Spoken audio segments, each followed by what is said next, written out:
नमस्कार दोस्तों, मैं Abhishek Yadav स्वराले music class channel में आपका तहे दिल से स्वागत करता हूं। जितनी भी म्यूज़िक एग्ज़ाम होती है ऑल ओवर इंडिया में, UGC NET music exam, MP TET music main exam, Bihar state, D triple SB, NVS, KVS, UPSC, MPPSC और आरपीएससी और ऑल ओवर इंडिया में जितनी भी म्यूज़िक एग्ज़ाम होती है सभी की तैयारी आपके स्वराले म्यूज़िक क्लास चैनल द्वारा करवाई जाती है। इसी को ध्यान में रखते हुए कई सारी थ्योरी क्लासेस, कई सारे पेपर सॉल्यूशन, कई सारे मॉक टेस्ट, इवन मैं आपको रिकमेंड करूंगा कि मेरी महा मैराथन क्लासेस आप ज़रूर देखिए, जिससे आपको पता चलेगा कि स्वराले म्यूज़िक क्लास चैनल में कैसा और किस लेवल का पढ़ाया जाता है। महा मैराथन क्लास की प्लेलिस्ट की लिंक आपको इस वीडियो के जस्ट नीचे डिस्क्रिप्शन में मिल जाएगी। और जैसा कि आप स्क्रीन पे देख सकते हैं, अभी हमारी स्पेशल सीरीज़ ऑफ 50 एमसीक्यू चल रही है। सभी जो 2024 एग्ज़ाम्स है उन्हीं के लिए ये सीरीज़ है। तो इसकी भी प्लेलिस्ट आपको महा मैराथन क्लास की प्लेलिस्ट के जस्ट नीचे मिल जाएगी, तो आप ज़रूर चेकआउट करिए। अभी तक आपकी 7 क्लासेस हो चुकी है, यानी आपके टोटल आपके 350 क्वेश्चंस में करवा चुका हूँ एमसीक्यू, और सारे यूनिक क्वेश्चंस थे। अभी तक ऐसे क्वेश्चन शायद ही आपने कहीं पढ़े होंगे। तो आज की आपकी क्लास नंबर 8 है, और जैसा कि आप स्क्रीन पे देख सकते हैं, आज के जो आपके प्रश्न हैं ज़्यादातर आपके राग और ताल के प्रश्न हैं आपके। तो आज बहुत मज़ा आने वाला है आपको क्लास में। क्लास शुरू करने के पहले मैं आपको बता दूं कि यूजीसी नेट और दी ट्रिपल एसबी और बिहार स्टेट के लिए अगर आप में से कोई भी बैच ज्वाइन करना चाहता है तो आप मेरे इस नंबर पे कांटेक्ट करके रजिस्ट्रेशन करवा सकते हैं। ये मेरा कांटेक्ट नंबर है, इस पे आप रजिस्ट्रेशन करवा सकते हैं। इसमें आपको क्लासेस और स्टडी मटेरियल, टेस्ट सब कुछ मिलेगा। अगर आप एमपी टेट के स्टूडेंट हैं तो मात्र 1250 में आपको 3 मंथ का कोर्स मिल रहा है, और ये फुल कोर्स है, आपकी पूरी तैयारी करवाई जाएगी एमपी टेट की। तो कोई भी समस्या नहीं है। अगर आप एमपी टेट की तैयारी करना चाहते हैं तो सब कुछ इसमें आपको मिलने वाला है। Theory classes, mock test classes और आपके पीडीएफ, उनकी test, top 150 question set, study material, सब कुछ आपको इसमें मिलेगा। कोई भी चीज़ नहीं छूटेगी। इंस्ट्रूमेंट के जो वीडियोस हैं सब कुछ कवर किया गया है। जैसा कि एमपी टेट में लेवल जो कठिन था उसको भी हमने सॉर्ट आउट किया है, तो कोई प्रॉब्लम नहीं है, आपकी सारी समस्या हल कर दी जाएगी। तो अगर आप एमपी टेट की भी ज्वाइन करना चाहते हैं तो मेरे इसी नंबर पे आपको कांटेक्ट करना है। ये मेरा नंबर आपको डिस्क्रिप्शन में भी मिल जाएगा। और अगर आप हमारे टेलीग्राम चैनल से नहीं जुड़े तो उससे भी जुड़ जाइए, वहाँ डेली मैं आपके 5 एमसीक्यू कराता हूँ। टेलीग्राम चैनल की लिंक डिस्क्रिप्शन में मिल जाएगी। तो चलिए अब शुरू करते हैं। हमारा जो 50 एमसीक्यू सीरीज़ की क्लास है उसकी क्लास नंबर 8 हम शुरू करते हैं। तो यह आपका पहला प्रश्न है, डमरू कौन से वाद्य यंत्र की श्रेणी में आता है? और क्वेश्चन शुरू करने से पहले मेरी आपसे दिल से रिक्वेस्ट है कि आप सारे क्वेश्चंस का पॉज करके आंसर दीजिएगा, जिससे आपको पता चले कि आपको इसमें कितना आता है और आपको अभी और कितना सीखने की ज़रूरत है, या आपकी क्या तैयारी है, आपको और क्या ऐड करना है आपकी तैयारी में। तो डमरू कौन से वाद्य यंत्र की श्रेणी में आता है? अवनत, घन, सुषिर या फिर तत्? तो ये आपके अवनत वाद्य की श्रेणी में आता है। नेक्स्ट क्वेश्चन चलते हैं। तो नेक्स्ट क्वेश्चन है आपका, भिन्न को चुने। अब यहाँ पे आपके 4 इंस्ट्रूमेंट के नाम दे रखे हैं, डमरू, खंजीरा, मंजीरा या फिर नगाड़ा। तो इसमें से भिन्न कौन सा है तो वो हम शॉर्ट आउट करेंगे। देखिए, डमरू आपका अवनत वाद्य की कैटेगरी में आता है, खंजीरा भी आपका अवनत वाद्य की कैटेगरी में आता है, अवनत ही है ये भी। नगाड़ा भी आपका अवनत वाद्य की कैटेगरी में आता है, लेकिन आपका जो मंजीरा है ये आपका घन वाद्य की कैटेगरी में आता है। तो ये आपका भिन्न हो जाएगा। तो इसका करेक्ट आंसर आपका मंजीरा हो जाएगा।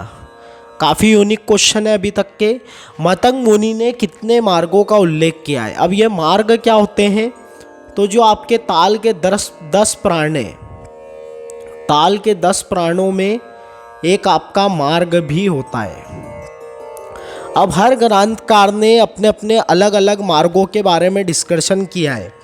तो इस टेस्ट में आपको कई सारे ऐसे क्वेश्चन मिलने वाले हैं, अभी आगे भी मार्गों के ही क्वेश्चन है कि किसने कितने मार्ग बताए हैं, तो काफ़ी इंपॉर्टेंट है और कुछ अलग क्वेश्चन है आपके एग्ज़ाम के पॉइंट ऑफ व्यू से।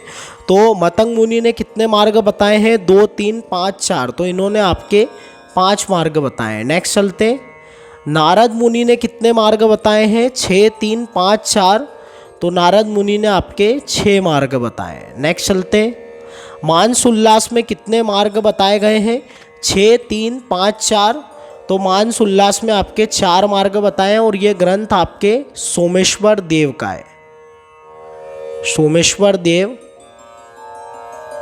तृतीय, उनका ग्रंथ है आपके ये मानस उल्लास। नेक्स्ट चलते हैं, संगीत चूड़ामणि में कितने मार्ग बताए हैं, 6, 3, 5, 4, तो संगीत चूड़ामणि में भी आपके 6 मार्ग बताए हैं और ये आपके जगदे कमल, जगदे कमल का ग्रंथ है।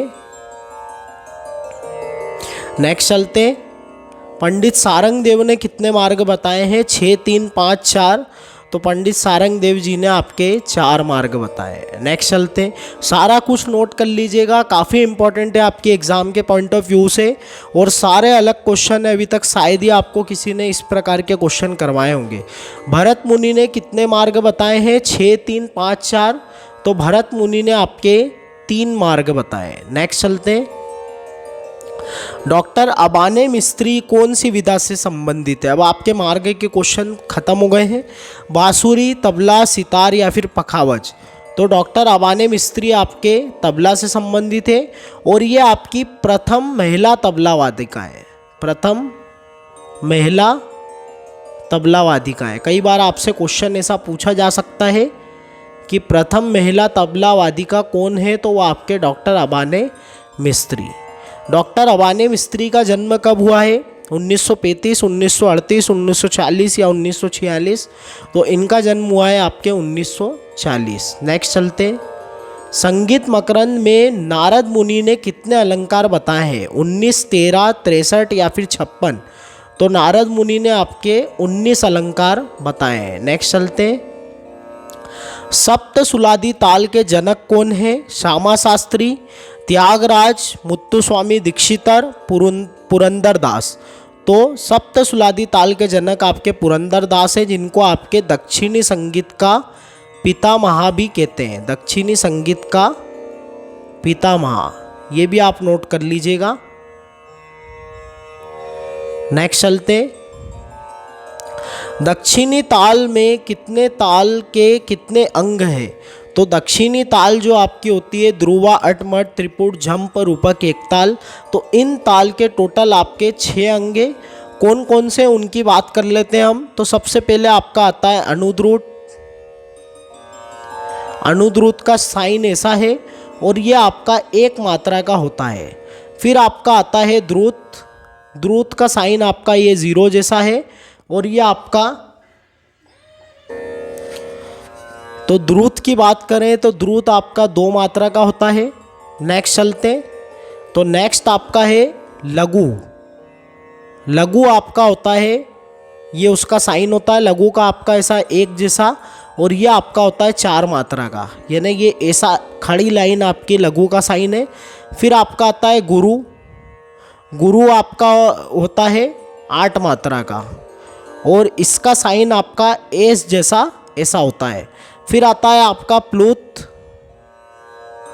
प्लूत का साइन आपका ऐसा 3 जैसा होता है और ये आपका 12 मात्रा का होता है। और लास्ट आपका आता है काकपद, काकपद आपका होता है 16 मात्रा का और इसके साइन आपके 2 मिलते हैं, एक प्लस और एक आपका क्रॉस। तो सारा कुछ बता दिया मैंने आपको। नेक्स्ट चलते हैं, प्लूत अंग कितनी मात्रा का है, 16, 12, 4 या फिर 8, तो प्लूत अंग आपका 12 मात्रा का है। नेक्स्ट चलते हैं, दक्षिणी ताल रूपक हिंदुस्तानी ताल रूपक की तुलना में कैसा है। अब यहाँ पे आपको ये ध्यान रखना है कि दक्षिणी ताल रूपक की तुलना हिंदुस्तानी ताल रूपक से हो रही है। तो सबसे पहले दक्षिणी ताल रूपक में 6 मात्रा होती है और हिंदुस्तानी ताल रूपक में 7 मात्रा होती है। अब तुलना यहाँ पे दक्षिणी ताल की हिंदुस्तानी ताल से हो रही है, तो ये हिंदुस्तानी ताल से 1 मात्रा कम है, ये हमको दिख रहा है। तो करेक्ट आंसर इसका 3rd हो जाएगा। आपको ये ध्यान रखना है इस प्रकार के प्रश्न में, ये मैंने बनाया है मन से, लेकिन अगर आपके एग्ज़ाम में भी बन के आए तो आपको ये ध्यान रखना है कि किसकी तुलना किससे की जा रही है। अगर हिंदुस्तानी ताल रूपक की तुलना की जाती है दक्षिणी ताल से तो फिर एक मात्रा ज़्यादा होता है हिंदुस्तानी ताल हमारा। तो ये सब ध्यान रखने वाली चीज़ें हैं। एक छोटी सी आपका ध्यान अगर आपका भटका तो आपका आंसर गलत हो सकता है। नेक्स्ट आपका है सप्तसुलादी ताल गति भेद के अनुसार कितनी होगी। तो हमारी सप्तसुलादी ताल ऐसे 35 बनती है 7 तालों से। 7 तालों से हम 35 तालों का निर्माण करते हैं और 35 तालों से जो आपके गति भेद के अनुसार जब हम 5 से मल्टीप्लाई करेंगे तो आपके 175 तालें हमको गति भेद में मिलेगी। नेक्स्ट चलते हैं। मत कोकिला वीणा कितने तारों की है? 19, 11, 21 या फिर 17। तो मत कोकिला वीणा आपके 19 तार की है। 19 तार की आपको मिलती है तंजोरी वीणा जो कि दक्षिण में प्रचलित है। तंजोरी वीणा, विचित्र वीणा, ये सब आपके 19 तार की है। नेक्स्ट चलते हैं। मत कोकिला वीणा किसकी है? सारंगदेव, भरत मुनि, शिवजी या फिर मतंग मुनि। तो ये आपके भरत मुनि की वीणा है। सारंगदेव की जो वीणा है उसका नाम क्या है? निशंक। निशंक वीणा के आविष्कारक और उनकी वीणा ये है। शिवजी की है अवलंबी, अवलंबी वीणा जो कि 2 तार की होती है। और मतंग मुनि की है चित्रा जो कि आपके 7 तार की होती है, चित्रा वीणा। चित्रा नाम का एक ताल भी होता है जो आपका 15 मात्रा का होता है। तो ये भी आपको याद रखना है। नेक्स्ट चलते हैं। राग अहिर भैरव की जाति क्या है? ओढ़व संपूर्ण, साड़व संपूर्ण, संपूर्ण संपूर्ण या फिर ओढ़व साड़व। तो राग अहिर भैरव की जाति आपके संपूर्ण संपूर्ण है। और इसमें आपका जैसा कि हमको भैरव में देखने को मिलता है तो अहिर भैरव भी आपके प्रातः काल में ही गाया जाता है। नेक्स्ट चलते। AR कुरैशी नाम से कौन प्रसिद्ध है? उस्ताद जाकिर हुसैन, पंडित सुरेश तलवरकर, उस्ताद अल्लाह रखा, उस्ताद तारिक खां। तो AR कुरैशी के नाम से उस्ताद अल्लाह रखा फेमस है, जाकिर हुसैन इनके पुत्र हैं। तो ये सब आपको याद रखना है। नेक्स्ट चलते हैं। राग केदार का वादी स्वर कौन सा है? तो राग केदार आपके कल्याण थाट का राग है। कल्याण थाट का राग है आपके राग केदार। और म और सा इसके वादी संवादी है। नेक्स्ट चलते हैं। राग केदार कौन से थाट का राग है? तो अभी बताया मैंने आपको कि ये कल्याण थाट का राग है। नेक्स्ट चलते हैं। किस राग का वादी स्वर म नहीं है? बागेश्री, भीम पलासी, पटदीप या फिर ललित। तो देखिए बागेश्री का वादी स्वर म है, भीम पलासी का भी म है, ललित का भी म है, लेकिन पटदीप का वादी स्वर आपके प है और सारे ही संवादी इनके सा है। तो ये आपको याद रखना है।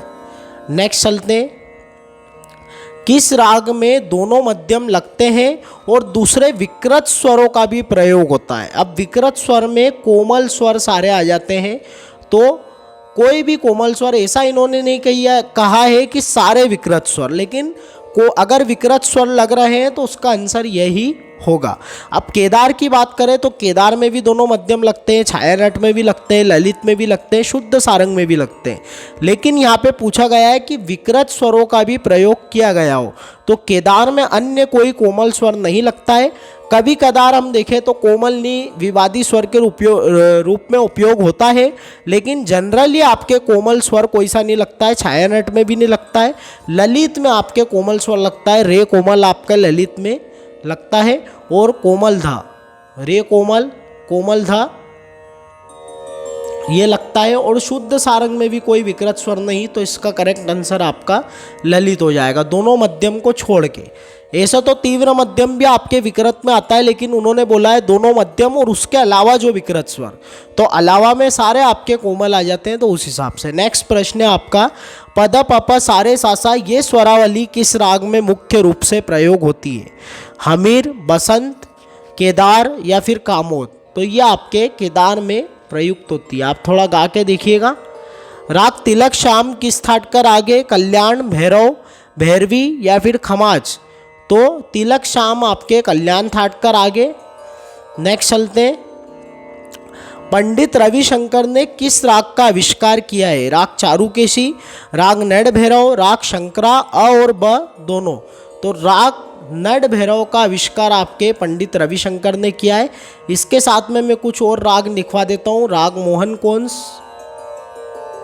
मोहन कोंस सारे नोट कर लीजिए आप। राग बैरागी भैरव,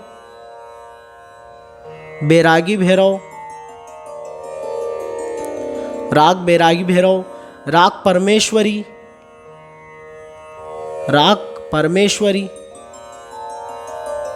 राग जोगेश्वरी। ये सभी का आविष्कार आपके पंडित रविशंकर ने किया है। तो ये सब कुछ आप नोट कर लीजिए, इम्पॉर्टेंट है। नेक्स्ट चलते हैं। विष्णु ताल में कितने विभाग हैं? 5, 4, 3 या फिर 7? तो विष्णु ताल में आपके 4 विभाग होते हैं। नेक्स्ट चलते हैं। गार्गी पंचक ताल में कितनी मात्रा होती है? 5, 25, 15, 50। तो 15 मात्रा इसमें होती है। 15 मात्रा की एक और फेमस ताल है जो आपके एग्ज़ाम में ज़रूर पूछी जाती है, पंचम सवारी। इससे रिलेटेड आप सारी चीज़ें हो सके तो इसका ठेका भी कर लीजिए। राग आनंद भैरव का वादी स्वर क्या है? म, सा, प, नी। तो राग आनंद भैरव आपका संपूर्ण जाति का राग है। संपूर्ण जाति का राग है। प्रातः काल का ये राग है आपका। और इसका अगर वादी संवादी बात करें तो म और सा इसका वादी संवादी है, यानी म इसका करेक्ट आंसर हो जाएगा आपका। अब इसमें रे सिर्फ कोमल लगता है और कोई भी स्वर इसमें वर्जित नहीं है, क्योंकि संपूर्ण राग है। जिस प्रकार नड भैरव में सिर्फ कोमल ध लगता है, तो इसी प्रकार इसमें सिर्फ कोमल रे लगता है। ये आपका राग है पूरा। अब इसी तरीके से आप आरोह लिख लीजिए। तो सा, नी, ध, प, म, ग,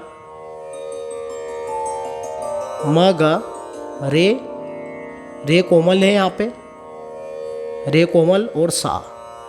तो इस प्रकार से है पूरा, यानी रे कोमल और बाकी सारे शुद्ध। राग कौन सी कांगड़ा कौन से थाट का राग है? भैरवी, पूर्वी, मारवा या फिर आसावरी? तो राग कौन सी कांगड़ा आपके आसावरी थाट का राग है?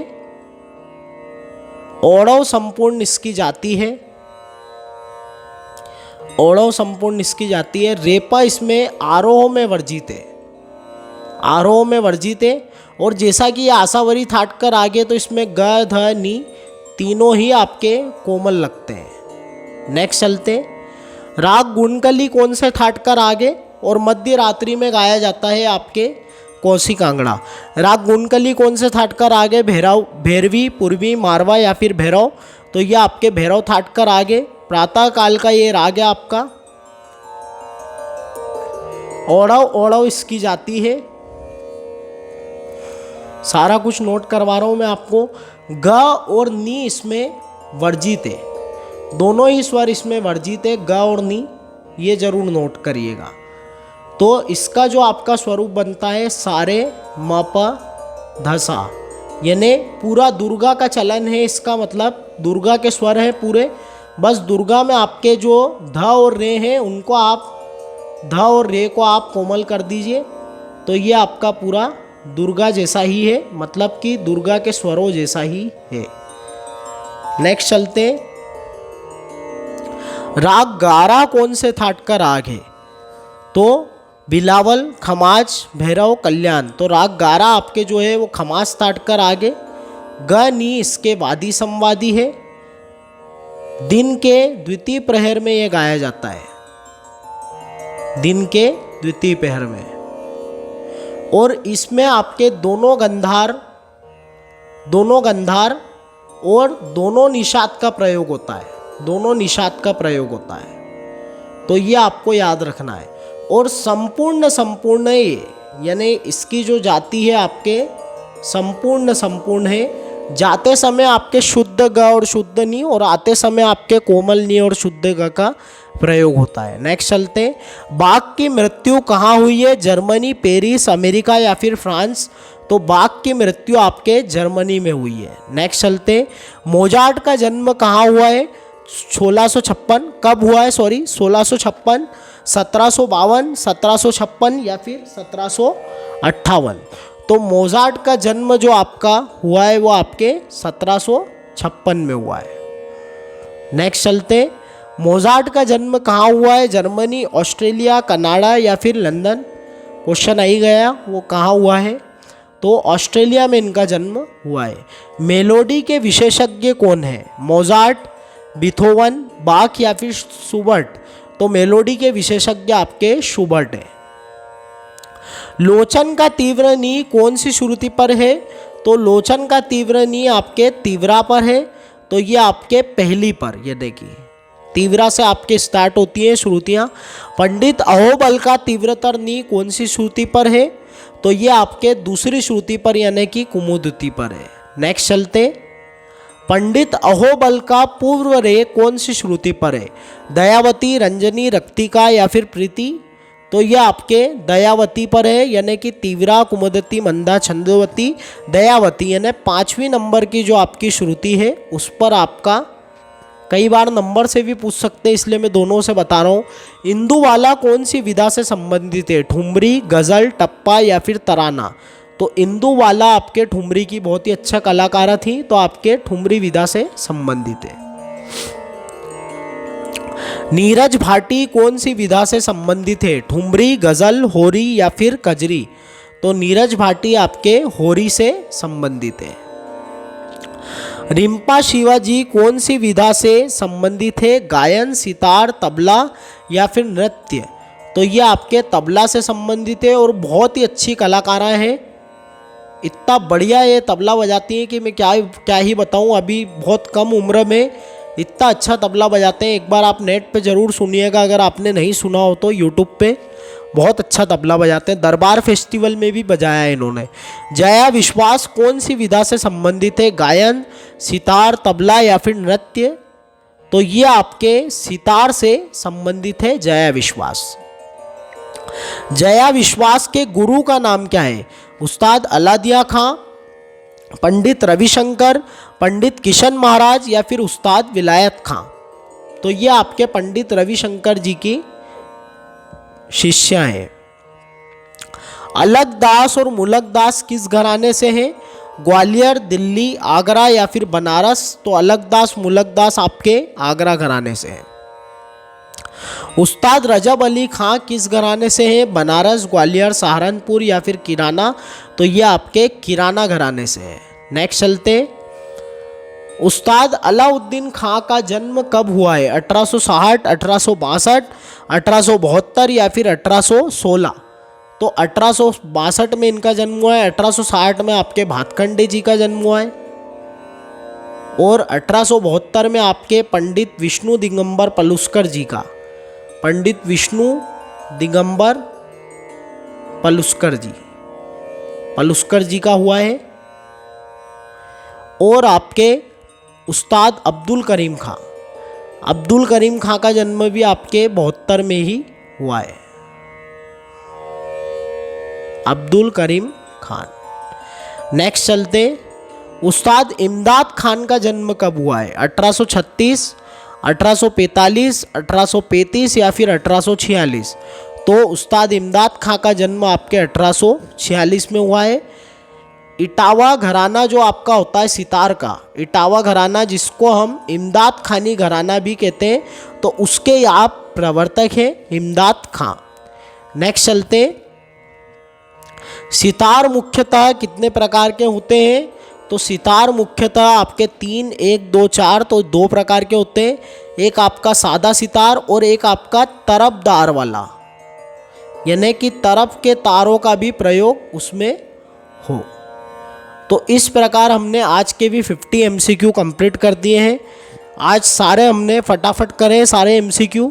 तो अगर आपने पूरी क्लास अटेंड करी है तो आपका बहुत बहुत धन्यवाद कि आपने फुल क्लास अटेंड करी है। और इसी प्रकार आपकी जो MCQ की सीरीज़ ये चलती रहेगी। अभी कब ख़त्म होगी मैं बताऊंगा, और फिर आपको कुछ नया आपके लिए फिर वापस से ऐसे ही कुछ बढ़िया सा लेकर आएंगे चैनल पे।